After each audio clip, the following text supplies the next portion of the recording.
Alright, good evening everyone. So, I'm going to do something a little different. I'm going to do a gear video in preparation for the next Gear Club camping trip that's coming up. We actually have several more guys showing up this time, so basically doing this for them to kind of just get an idea of what it is we're taking, so they kind of have an idea of what to expect. This is really the second one of these I've attempted.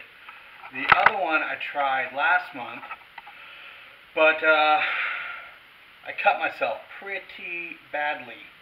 There's a little bit of blood stain on the table here. I left the camera rolling, went and wrapped it up and glued it together, and came back and finished the video with this 4-minute gap in there. But I decided ultimately not to air it, just because I didn't want to see that. Just gives me chills thinking about it.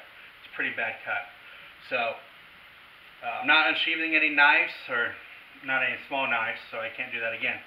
But yeah, just going to go over what gear I have and what we'll be doing. So first bit is my pack. It is, I don't know if you can read that, 65 plus 10. This is a ruck style single open pouch, 65 liter middle, and then they have these side pouches, 2 of these side pouches, one on each side, that are 5 liters each. So it's really in total 75 liters. Nothing special. I mean, it's just a good hiking ruck, not very lightweight, but not overly heavy, and holds quite a bit. So I have not used this yet, so I'm looking forward to taking this out there this week or this month and see how it does. So I'm excited about trying that one out. I was kind of thinking about how to organize this show. I think I'm just going to do it kind of in the style of, I'll put my sleeping stuff together, I'll put my food together, put my knives together, that kind of thing. So we'll start with tent and sleeping. My tent is a Free Soldier tarp. This is a 10 by 10 tarp. It's got a lot of grommets on the sides, a few loops down the middle. Very versatile tarp that can be turned into about anything. Last month, we were trying to do 2-man shelters. Mike and I did a super shelter. John and Matt did a hot tent with a homemade wood-burning stove. And that was all pretty cool. But this month, we're all going to try to do solo tents and shelters. Part of the reason we do this is not just to test out the gear that we're getting in the boxes, but to learn new skills, test out our knowledge, and try new things.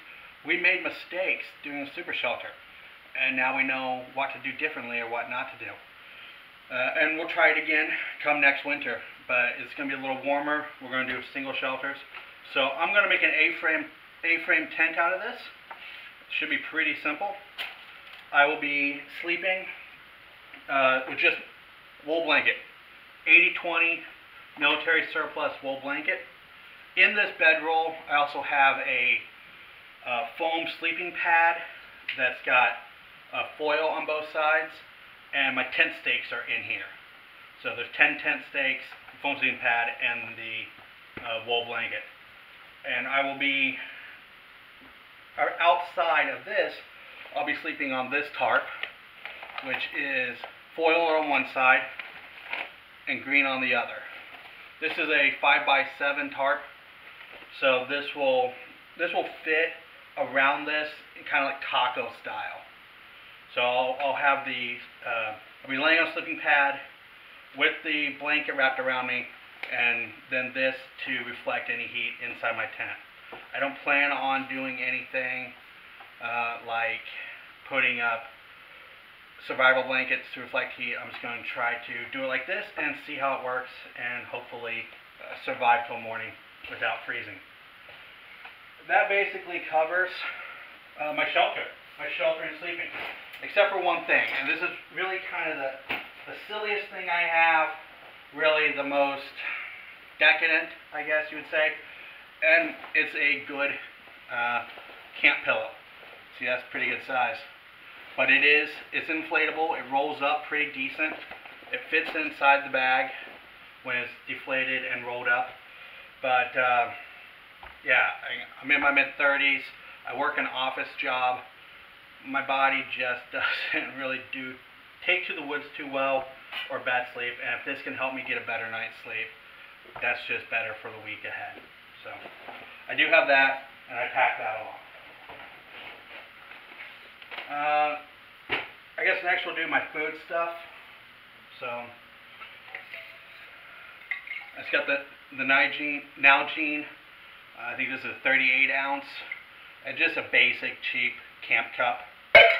For that, I have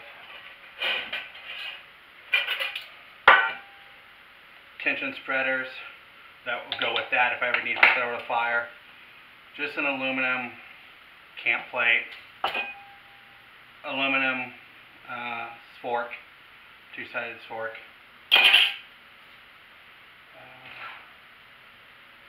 Yeah, and then my coffee and seasoning pouch. If you recognize this, this was in the draft last month. I picked it up. Thought it would make a great pack here. I have backup spork, kind of a folding spork. The absolute best seasoned salt, Country Bob's. It's made in Centralia, Illinois. It's just a small local company, and this stuff is amazing. Their steak sauce is the best steak sauce ever, but their seasoned salt also just puts Lawry's to shame. It's incredible. Then I also have maybe 20 packets of Maxwell House coffee. This stuff is not good, but hot coffee-ish. You're supposed to do one packet in 6 to 8 ounces. I put 2 packets in 6 to 8 ounces, and I usually make 16 ounces and put 5 packets in. Then it kind of tastes more like coffee, more palatable, and I can choke it down, but it's got to be hot, and I got to drink it fast. All right. That basically covers my food. Now I'll be packing food in. I'm not sure what I'm going to take. Probably a box of brats and share with everyone. Oh, there is one more part of the food thing I forgot. It is my grill. See that tube there? Inside this tube, and you can see I'm not putting pressure on that finger. It still hurts. It was about 3 weeks ago I did that. It still hurts pretty bad. In here are little wires. No, I mean not little wires, I mean you can see the good size. But they run from these holes to another one that sets out about that far away. And throw this over some hot coals. Throw your steak on there. Throw whatever you want on there. I know I cooked steak on this last time. John threw on some ribs. Cooked some ribs over with just this. Just threw that on there. It works really great, and it's pretty cheap to pick up on Amazon. So, all right, that covers the food. Oops, lost some light there. All right. Next thing I think I'm going to go for is my med kit. We're not out there doing too much crazy stuff. I just wanted to put together. I got a toothbrush, toothpaste. I have. See, this is Doc Spartan. This stuff is amazing. I burned my hand on some brass. Rubbed that right on there. Took care of it immediately. It was incredible. I mean, it was a good burn. It did blister up, but that kind of took care of it. It was great. We got some deodorant in there, because you just never know. And I got some bandages and different stuff packed away. Always good to have some sort of med kit, because just in case, you never know. I do have my ferro rod. I don't know, sometimes we use them, sometimes we don't. Sometimes it's just fun to see if you can do it. After you get the main fire going, you get a lunch in you, you got wood cut, you know, why not just give it a shot and try it? So that's my med kit.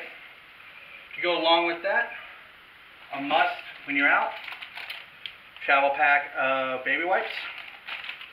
And that's all I'll say about that. I picked these lanterns up, like a 4-pack, 20 bucks. I take 2 of these with me, hang them around the camp. It does great light. They're very easy. They're pretty lightweight. I wouldn't want to go hiking with them, but putting them in a pack to go camping, can't beat it. Next we'll do solar power bank. Where we camp is still within cell phone range. So we can still get calls, we can still check our emails. Mike and I run a property investment firm. We own several properties around the area. We get constant calls from maintenance or showings, new people wanting our places. And John, who goes with us, is our maintenance guy.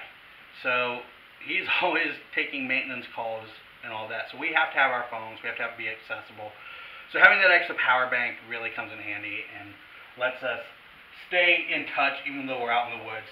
We do ignore a lot of calls, screen them, wait till they go to voicemail, but we need to be accessible when we need them. I do have an extra power cord, an extra USB, mini USB regular. I have the C since I have the Galaxy 8. And then just batteries. You know, I packed extra 6 2A, extra 6 AAA, because when you need them, you want to make sure you have them. And I didn't bring my headlamp over here, but I also take a headlamp, just because you need that when you're waking up in the middle of the night, needing to go to the bathroom, and wandering out in the woods. Headlamp's useful. Also, should have put this with my med kit, a pill carrier. I get sinus headaches pretty bad. I'm really susceptible to any little difference in the pressure. So when I get hit with a sinus headache, it's pretty bad, but I know the right combination of meds to take, and it kills it right away. So I need that with me at all times. So I have like 3 of these. Like one in my car, one goes in my camping stuff, and all the bathrooms of my house have meds. So anywhere it hits, I'm right there, I get it, and I can take care of it. So, last bit is going to be the knives. This is where I screwed up last time. So we'll start with SOG e-tool. You know, y'all know how this works. See, it's really muddy. Last month when we were coming out of the woods, it was raining and Mike drove a little too far into the woods and they got stuck. Had to dig out. So this was basically the shovel being used to dig a 4-wheel truck out of the mud. That's lucky we still have it. Like we didn't lose that. Cold steel kukri. This was in the draft 2 months ago. I know I told you when I wasn't going to unsheath, but I'm pretty sure I'm not going to cut myself on this thing. Watch it, I will. But yeah, this is a phenomenal bushcraft knife. This did duty for a hatchet. This weighs better, the balance is better, the leverage is better than my hatchet. So I no longer take my little hatchet around, I take this. And it just does a better job for those small little jobs. This is the man-eater. This is what I cut my finger on. Just a Bahco knife. It came in a 2-pack with the Bahco Laplander. I'll open this. It's just a folding saw. Great little folding saw. Really cheap, but really good. You know, it's not as silky, but you're not paying silky prices for it.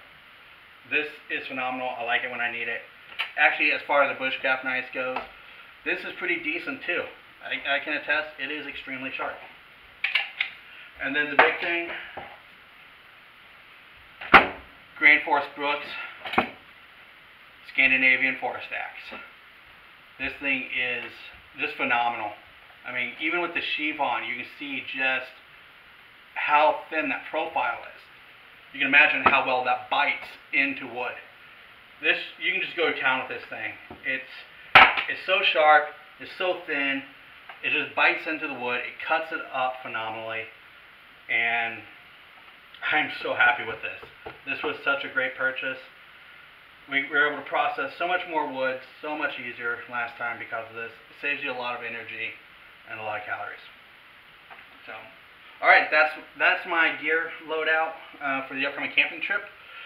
We have decided that we are going to meet at the mill and do our draft at 10 a.m. Then we're going to go over to Matt's property, which is north of Martinsville, and hike in to the woods area. He's got 14 acres, so we're not going to hike in very far. Maybe get to about the middle, a good, little 5-minute walk. Get in there and set up camp. So it should be a good time. I know we got extra guys coming. I'm excited to have that. And we have commitments for even more in April and May. But I think April we might be going downstate, maybe Shawnee or something. So, all right. Leave me comments. Let me know what you think. If you like some of the gear I have, if you think I can do better, let me know. Let me know. And look, if you've used some of this and your opinion of it is different than me, let me know what you think. I'll see you in the comments.